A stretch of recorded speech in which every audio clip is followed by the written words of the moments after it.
Lastly sir समझा जाता है कि शायद जो हुकूमत प्रोसिक्यूटर हायर करती है या वकील लेती है, नो ऑफेंसेस प्लीज़, क्योंकि वो यहाँ पे दूसरी जो मुलज़िम साइड है उसको तो ख़तरा होता है कि हमें ये सज़ा हो सकती है, हमारे फ्यूचर तबाह हो सकते हैं, पॉलिटिकल कैरियर्स हैं, बला बला चीज़ें। सो वो ज़्यादा तगड़े, ज़्यादा पावरफुल, ज़्यादा इंटेलिजेंट वकील हायर करते हैं। और यहाँ सरकारी जो प्रोसिक्यूटर होते हैं, again with lot of respect, इस केस में मैंने देखा बड़ी मेहनत की थी, इसमें कोई शक नहीं है, फैसला जो भी आया हो, लेकिन इसमें मेहनत की गई थी। तो लगता नहीं है कि प्रोसिक्यूटर सम टाइम वो पूरा काम नहीं कर पाते। ये तो प्रोसिक्यूटर को चाहिए था कि वो रोकते अपने, उनको जो भी दबाव डाल रहे थे जी कि आप इनका फैसला जल्दी करवाइए, उनका काम था to guide and take stand against establishment और हुकूमत कि भाई साहब इसको रश ना करें। 10A जो आपका कॉन्स्टिट्यूशन में है, ये क्लास वो जो ड्यू प्रोसेस को कहते हैं, कल को इसको फ़ायदा होगा। तो समझते नहीं कि प्रोसिक्यूशन वाले वकील थे जो बड़े बड़े, महज just they bothered about the fees. उन्होंने कहा ठीक है जी, एस्टेब्लिशमेंट हुकूमत चाहती है तो हमें क्या फ़र्क पड़ता है, ठीक है करा दें। तो उनको स्टैंड लेना चाहिए था कि सर ये हम गलत कर रहे हैं, ना करें, वेट करें, इलेक्शन होने दें, बाद में देखेंगे।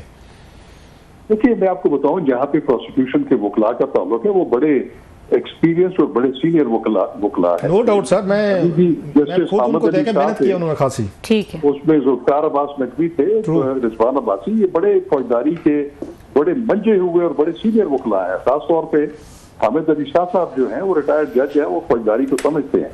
लेकिन मैं ये कहता हूँ कि पीछे जो प्रोसिक्यूशन असल है वो उनके इमाम के ऊपर चलते हैं। और मेरा ख्याल ये है कि हामिद अली शाह साहब ने जो आखिरी कुछ समातें थी वो उन्होंने शायद इसी वजह से उस पे इज्तनाब बरता कि वो शायद उनकी जो मंशा थी या उनका जो स्टाइल था उससे हद के काम हो रहा था। तो वो प्रोसिक्यूटर जरूर अपने तहफ़्फ़ुज़ात देते हैं, लेकिन एंड में जो डिसीजन होता है वो मतलब आपकी बात को शाखावर साहब यूं सम अप किया जा सकता है कि जो बड़ी जल्दी थी, जो प्रेशर था प्रोसिक्यूशन पे कि फौरी तौर पर फैसला करें, ड्यू प्रोसेस को छोड़ें पड़ें और गवाह भुगतवाएं, सो जिस एस्टेब्लिशमेंट ने दबाव डाला, जल्दी कराने की कोशिश की, ये उन्हीं की वजह से आज ये फैसला जो है उनका रिवर्स हुआ है।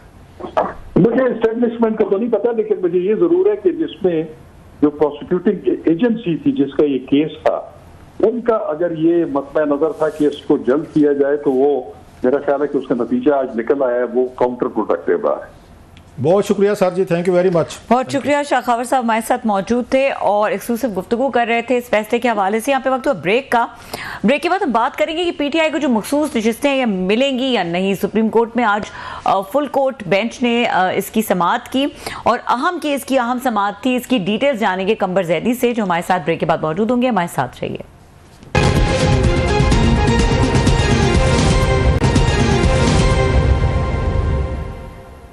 Welcome back. और हमारे साथ मौजूद है सीनियर रिपोर्टर कंबर जैदी, उनको वेलकम करेंगे। अस्सलाम वालेकुम कंबर। वालेकुम सलाम रबिया। अच्छा कंबर, आज बहुत अहम केस की अहम समाअत थी full court supreme court, full bench supreme court का, और इसमें जो आज की हैपनिंग रही, जो आज की डिटेल्स हैं आज की समाअत की, वो जरा हमें बताइएगा, हमारे साथ शेयर करें। देखिए, आज फुल कोर्ट की ये समाअत थी और ये बड़ा अहम मामला है। मखसूस नशिस्तों के हवाले से, मखसूस नशिस्तों की पहले तादाद के हवाले से पूछा गया। फैसल सिद्दीकी जो कि सुन्नी इत्तेहाद कौंसिल को रिप्रेजेंट कर रहे थे, उन्होंने इस केस में पहले दलाइल देना शुरू किए। जस्टिस मुसर्रत हिलाली के अलावा 13 रुकनी बेंच जो है वो सुप्रीम कोर्ट में बैठा समाअत कर रहा था। जस्टिस मुसर्रत हिलाली की चूंकि तबीयत खराब है वो इस बेंच का हिस्सा नहीं थी, लेकिन बाकी सुप्रीम कोर्ट ऑफ पाकिस्तान के तमाम मुअज़्ज़ज़ जज साहिबान बैठे इस केस की समाअत कर रहे थे। आज समाअत के आगाज में जो फैसल सिद्दीकी साहब हैं, सुन्नी इत्तेहाद कौंसिल के लॉयर, उन्होंने कहा कि मैं फैक्ट्स एंड फिगर आप लोगों के सामने रख देता हूँ, जिस पर चीफ जस्टिस ऑफ पाकिस्तान की जानिब से उनसे इस्तफसार किया गया कि पहले हमें मखसूस नशिस्तें कितनी हैं वो बता दें, जो कि बताया गया उनकी जानिब से कि 22 नेशनल असम्बली की हैं। फिर टोटल जो तादाद बताई गई वो 77 बताई गई, और उसके बाद फिर उनकी जानिब से ये कहा गया कि सूबे वाइज इसकी हमें डिवीजन दे दें, पंजाब की कितनी है, खैबर पख्तूनख्वा की कितनी है, माइनॉरिटीज़ की कितनी है।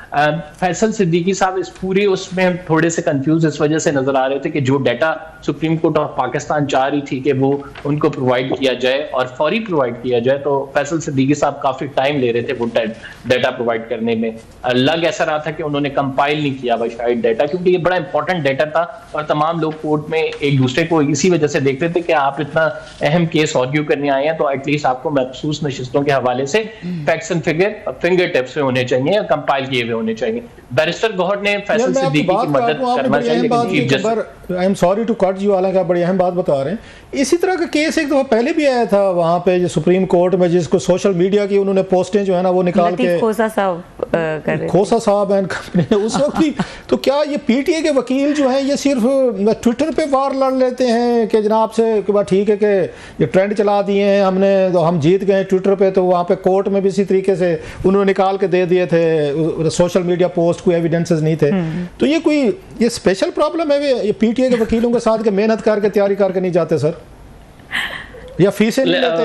मतलब खोसा साहब ने फीस तो नहीं ली होगी, मुझे फैसल नकवी साहब का नहीं पता, या पैसे नहीं लेते, मुफ्त के केसेस ऐसे होते हैं फिर? नहीं, फैसल सिद्दीकी साहब असल में बड़े प्रोफेशनल लॉयर हैं और ये बड़े बड़े केसेस में इन्वॉल्व होते हैं, लेकिन आउट ऑफ नोवेयर एक तो ये पीटीआई की भी जिम्मेदारी थी कि अपनी लीगल टीम जो उनका केस प्लीड करने जा रहे हैं एटलीस्ट उनको बुनियादी हकाइक और उसमें जो लेकिन लिस्टों का मामला वकील साहब बात यह है, पीटीआई को मुझे थोड़ा डिफेंड करने दें, मुझे ये बताएं कि वकील साहब उनसे पूछेंगे तो वो देंगे ना, अब उन्हें तो नहीं पता होगा, वकील साहब ने प्रेजेंटेशन करनी है कि भाई साहब ये डाटा ये चीज़ें मुझे दें, मतलब मेरा केस है तो वकील साहब ने मुझसे इन्फॉर्मेशन लेनी है ना, वकील साहब नहीं मांगेंगे तो मैं तो पीटीआई का कोई कसूर नहीं है। 100% ठीक है। और ये जो कोर्ट रूम के अंदर जो कुछ वकील हजरात बैठे थे वो ये कह रहे थे कि इतने बड़े लॉयर हैं तो इनको इस तरह से नहीं करना चाहिए, और इतने बड़े केस में जिसमें फुल कोर्ट बैठी हो। खैर क्लासा साहब ये मामला आगे चला तो सबसे पहले जस्टिस जमाल खान मंदोखेल की जानिब से ऑब्जर्वेशंस आई। उन्होंने कहा कि हमें सबसे पहले पार्टी का स्टेटस बताएं, अगर उससे सैंपल छीन लिया जाता है तो वो पार्टी यानी पीटीआई एग्जिस्ट करेगी या नहीं। और साथ उन्होंने ये भी कहा कि पार्टी के सिंबल के डिसीजन के बाद कहा गया जमहूरियत का जनाजा निकाल दिया गया, बड़ा जुल्म कर दिया गया, तो हमें स्टेटस तो बताएं कि वो पीटीआई एग्जिस्ट करेगी या नहीं। जस्टिस जमाल खान मंदोखेल के ऑब्जर्वेशन में वो ये कह रहे थे कि जो जीत चुके थे इंडिपेंडेंट्स वो वापस पीटीआई में जा सकते थे, तो एक इंपॉर्टेंट ऑब्जर्वेशन ये दी गई। फिर जस्टिस अतहर मिनल्लाह की सबसे ज्यादा इंपॉर्टेंट ऑब्जर्वेशंस थी इस पूरी समाअत में। 2 दफा उन्होंने बात की। एक दफा उन्होंने बात की कि इलेक्शन कमीशन को जो अवाम के हकूक हैं उनको मुतासर नहीं होने देना चाहिए। सबसे मैंडेटरी जो उसकी ऑब्लिगेशन है जो कि आइन उसे पाबंद करता है वो जो एक अवाम के हकूक है वो किसी तौर पे भी सफर ना करें। और उन्होंने कहा क्या इलेक्शन कमीशन ने सवाल उठाया कि इसमें अपनी जिम्मेदारी सही तरह से अदा की है, अगर कोई गलती हो गई थी किसी पार्टी की जानिब से या सुन्नी इत्तेहाद कौंसिल की जानिब से या पीटीआई की जानिब से उसको उसका तदारुक करना किसकी जिम्मेदारी थी। और फिर साथ उन्होंने ये भी सवाल उठाया क्या इलेक्शन कमीशन का रवैया एक मखसूस जमात के साथ मुनसिफाना था, क्या तमाम जमातों के साथ यकसा रवैया नहीं होना चाहिए। फिर जस्टिस अतहर मिनल्लाह की ऑब्जर्वेशन आखिर में आई, वो बड़ी इंपॉर्टेंट थी। वो थी कि हर दौर में ना किसी पार्टी को ज़ेरे अताब रही है, उसको निशाना बनाया जाता रहा है, और जब सुप्रीम कोर्ट इस मामले की अहम तशरीह कर रही होगी तो सुप्रीम कोर्ट को यह देखना है कि वो अब इस मामले को कैसे इंटरप्रेट करती है। उन्होंने एग्जाम्पल दी जैसे पीपल्स पार्टी से तलवार का निशान छीना गया था, उन्होंने कहा कि मुस्लिम लीग नून पर भी ये वक्त आया, तो उन्होंने सुप्रीम कोर्ट से ही सवाल किया कि अब क्योंकि हम सारे ये हालात जानते हैं, अब हमने इस मामले को इंटरप्रेट करना है तो वी हैव टू सी कि हम इसको किस तरह से इंटरप्रेट करते हैं। फिर जस्टिस अतहर मिनल्लाह की जानिब से कहा गया कि ये तमाम चीजें जो है एक चीज के गिर्द रिवॉल्व कर रही हैं, जिसको जस्टिस मंसूर अली शाह ने इंट्रोज किया बाकायदा कि तमाम मामला, बाकी सारा मामला तो सेकेंडरी है, तमाम मामला जो है वो पब्लिक इंटरेस्ट है, हमने पब्लिक इंटरेस्ट को प्रोटेक्ट करना है। केस चलता रहेगा और आपसे हम इस पे फॉलो अप लेते रहेंगे। जरा वो जो मेन चीज चीफ जस्टिस और जस्टिस मुनीब साहब के दरमियान व्हाट हैपेंड सर? सर ये दोनों जजेस के दरमियान नोक-झोंक हुई। एक तो चीफ जस्टिस और जस्टिस मुनीब दोनों एक तो chief justice and justice Munib senior जज हैं, बिल्कुल चीफ जस्टिस के साथ बैठे हुए थे। चीफ जस्टिस ऑफ पाकिस्तान बार बार जब भी कोई जज सवाल करता था तो वो फैसल सिद्दीकी को कहते थे sir come to the argument, और लग ऐसा रहा था कि जैसे ही कोई जज बैट वाले डिसीजन की तरफ जाना चाहता था तो चीफ जस्टिस कहते थे बीच में टोक के कि आप पहले आर्ग्यूमेंट्स कंप्लीट होने दें, फिर आपकी ऑब्जर्वेशंस का आंसर देंगे। तो जिसपे आपस में बड़े मज़ाहिया जुमले भी कुछ जगहों पे एक्सचेंज हुए और कुछ जगहों पे हार्श जुमले भी एक्सचेंज हुए। जस्टिस मुनीब की जानिब से सवाल किया गया और जस्टिस मुनीब ने कहा कि ये जो तमाम मामला है, इससे लग रहा है कि इलेक्शन कमीशन जो है वो उसने बड़ा एक होता है कि ऐसी गलती की है जो कि हमारे जहनों में नहीं आ रही। चीफ जस्टिस ऑफ पाकिस्तान ने पहले भी उनकी ऑब्जर्वेशंस पे डिस्प्लेयर अपना थोड़ा सा शो किया था।